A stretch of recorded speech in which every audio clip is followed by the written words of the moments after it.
For nearly a decade, you've been asking Jason questions. But did anyone think to fact check this guy? This is the Audit Jason Show. Grand on their equity overnight.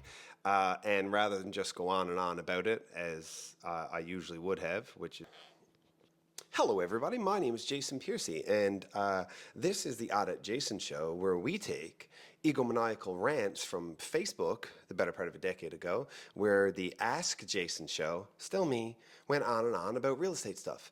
And nobody checked me for a decade, so now I'm checking myself. And we're going to watch them and talk about how bad my advice was, or my fashion sense, or whatever. I actually don't look bad here. The glasses are bad though. Let's just watch it and tag along and see what happens. This one is entitled "How to Get Attention to Your Listing." Here we go. On this episode, I'm feeling a little lethargic until this marketing thing gets me fired. Oh, that's lame. Hello, everyone. Welcome to episode 8 of the Ask Jason Show. This thing's getting exciting. Some stuff happening. Ended up on CBC, chatting with Jonathan Crow. That was cool. So what I wanted to do today was elaborate on a big takeaway out of that interview. So even in the article, there was a little snippet there. I got to pause just for a second. Okay, so on the last episode, I interviewed the CEO of the Newfoundland and Labrador Association of Realtors and talked about how some market statistics had been really misappropriated to represent something that they didn't represent. They didn't represent property values when they said that the average sale price had dropped dramatically. They represented what the average sale price was. Like it did not affect your just average as a measure of central tendency is not what people think that it is. Anyway, that episode got legs, and people from local news and radio saw it, particularly the Canadian Broadcasting Corporation, CBC, and reached out to me and asked me to do a piece on their evening news hour about this headline that had kind of blown up. And it turned into not just me interpreting that data and explaining it, it also turned into more questions about how to manage what you were doing in the market at the time. And one of those things was about marketing a home for sale and how to get top dollar for it. And I think that's kind of the evolution that led to me talking about this in this episode. But this is cool. I have that clip. We'll put that clip. Where do you want to put that clip? Do you want me to just say, let's watch it now, and then we'll come back? Let's watch it now, and then we'll come back. And we're back. You just watched it now. Okay, so I'm assuming this is going to work out well. Okay, here's what I had to say after that. About a quote that I said, and I wanted to elaborate on what I mean by that. So the quote is, my advice to you is if you want to sell your house for top dollar, hire somebody, and I said this with a lot of confidence, hire somebody who knows how to market like it's 2016 and not somebody who knows how to market like it's 2009.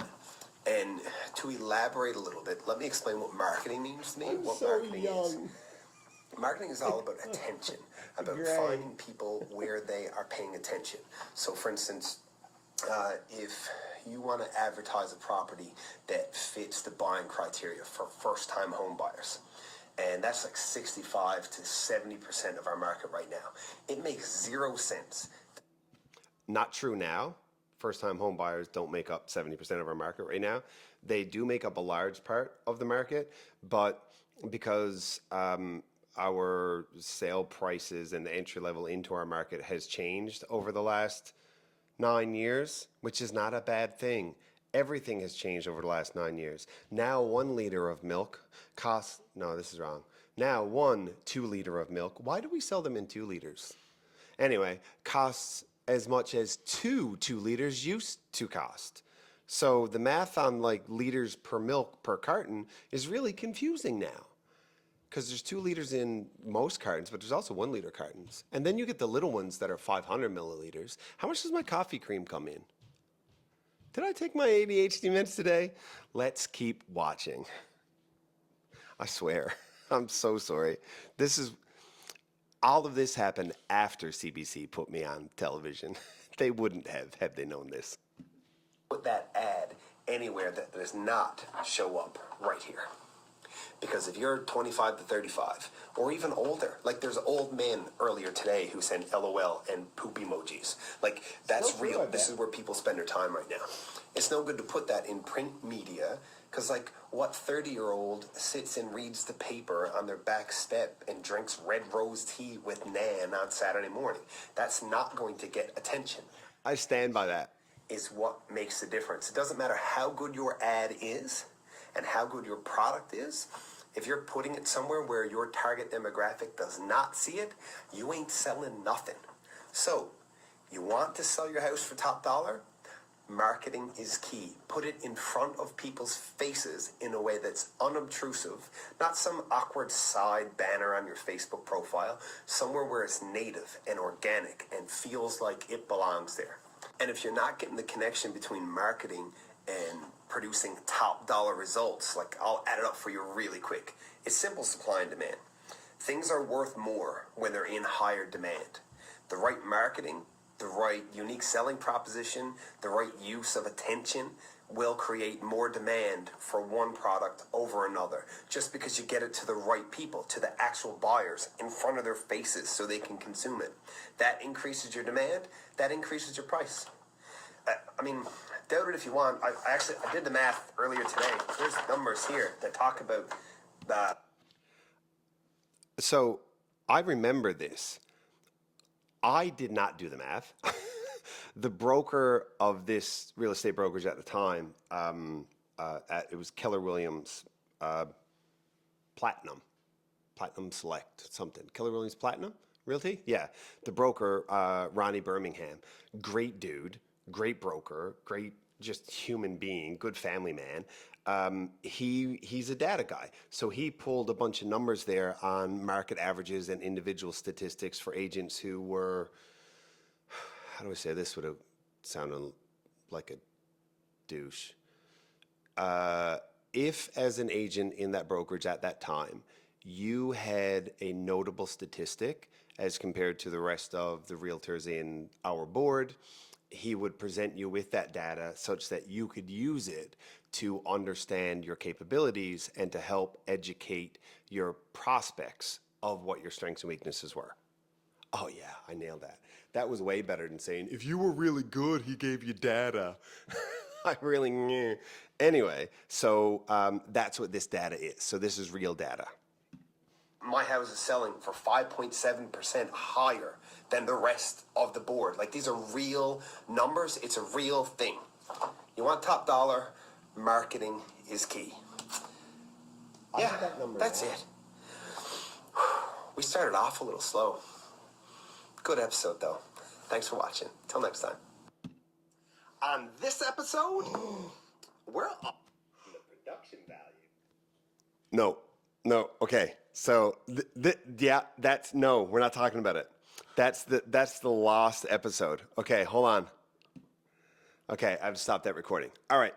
I stand by what I said there.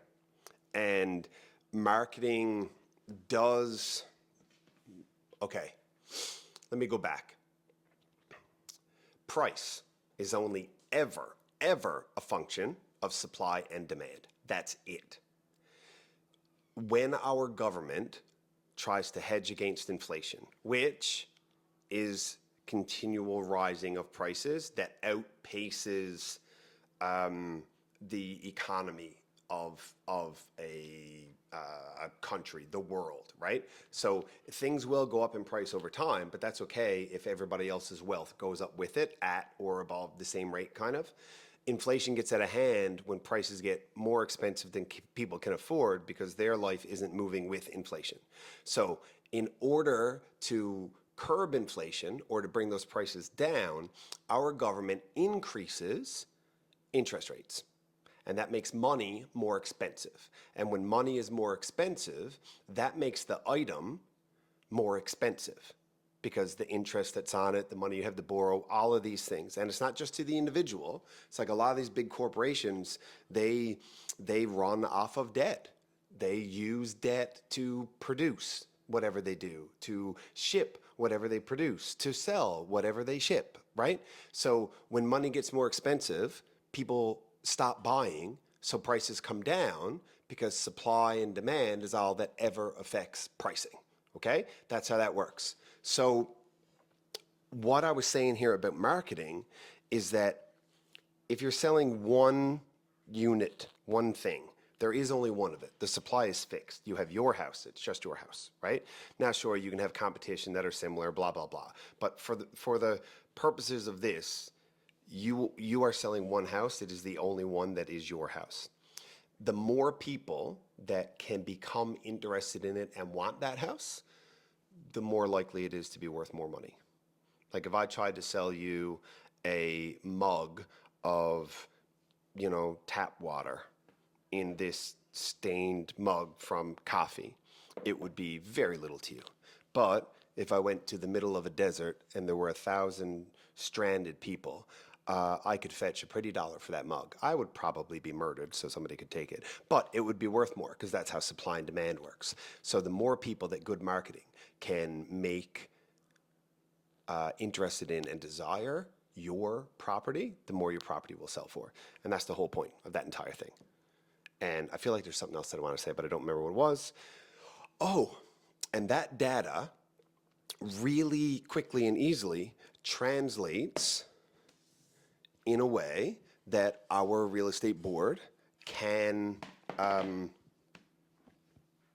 track, and we can see who a good marketer is. Because the better a marketer you are, the more your houses will sell for as compared to the real estate board's averages. So I'm going to pull what's called an agent production report from our real estate board and see what it says. And I'm going to do just me, only me, and for the year, let's just do all of the year 2024, just like from January 1st to, because all of that data is in, it's complete, it's all been, right? Rather than get into like half years and quarters and stuff like that. Agent production report. So total sold, entire MLS.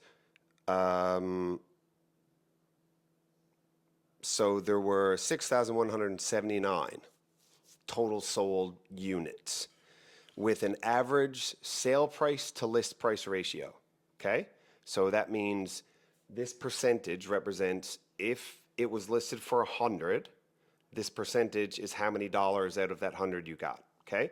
So the board, on average, 96.92% sale price to list price ratio. That's pretty good, right? So you ask 500 grand, you would get like roughly 480. Yeah, that's it. That's the data. 96.92 is the math on that, right? I don't know.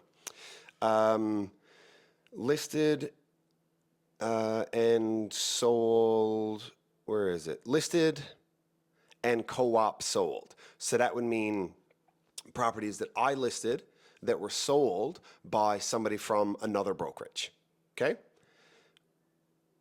101.65%. So the board is 96.92. This is the year ending, this is 2024, all of 2024.